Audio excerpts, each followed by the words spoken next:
Yan, hello, good morning. Ang oras na natin ngayon, ang oras na po natin ngayon ay 6:46 ng umaga. At araw na po natin ngayon ay May 19, 2025. Ayan. At babatilawan po natin ng isang maligayang kapistahan ng happy fiesta Kianlaw. Oh,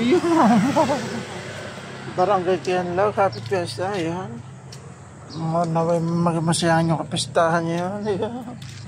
Ayan, happy and enjoy this day. Ayan. Nalalaman po natin kung may mga partiyan sa pulo. At yun lamang ating update sa ngayon. Follow us on Facebook, YouTube, Instagram, and TikTok. Bye bye guys. Love you all. Mag-ingat ang lahat. God bless.